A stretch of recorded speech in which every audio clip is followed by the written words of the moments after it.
Dalam nama Bapa dan Putra dan Roh Kudus. Amin. Umat Allah yang terkasih, hari ini adalah minggu biasa yang kedua. Kepada gereja diberikan sebagai santapan rohani bagi kita. Yohanes 2 ayat 1 sampai 11. Saudari-saudaraku yang terkasih, setelah Yesus dewasa dan dia memulai karya publiknya, saatnya dia menampilkan dirinya kepada siapapun. Dan kali ini bersama dengan ibunya dan murid-muridnya, Yesus diundang dalam sebuah pesta perkawinan di Kana. Benarnya adalah ketika pada saat itu ada sebuah persoalan yang esensial, persoalan yang penting. Karena pada saat itu tuan rumah kekurangan anggur. Dan pada kebiasaan orang Yahudi, kekurangan anggur merupakan suatu aib, ya, sesuatu yang memalukan, terutama bagi mempelai pria yang bertanggung jawab untuk mengadakan atau untuk menyediakan minuman anggur ini. Karena penting bagi pesta apapun bagi orang Yahudi tentang anggur ini sendiri. Dan pada saat itu Bunda Maria melihat situasi ini, lalu kemudian dia berkata kepada putranya, mereka kekurangan anggur. Terbersih di sini tentang peran Maria, kepengantaraan Maria antara Allah dan manusia, bahwa dia menjadi bunda perantara permohonan kita.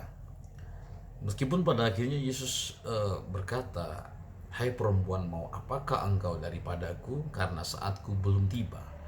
Tetapi Bunda Maria sebagai Bunda Yesus tetapi juga menjadi bunda kita, pada saat itu sungguh-sungguh merasakan kekhawatiran, merasakan kecemasan dan juga kerinduan mereka untuk memenuhi apa yang kurang dalam pesta itu.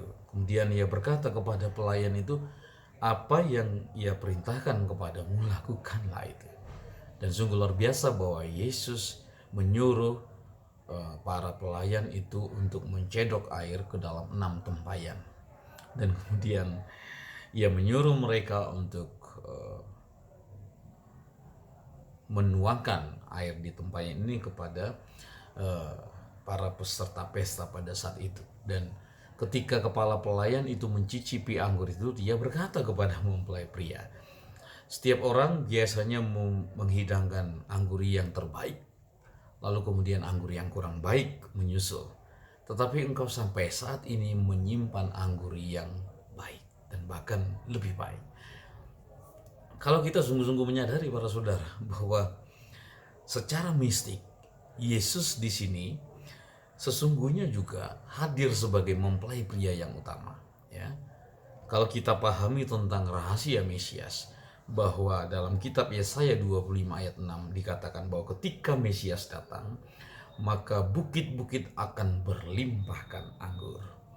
Dan ketika Yesus datang, ia mengadakan tanda yang pertama, kedatangan Mesias.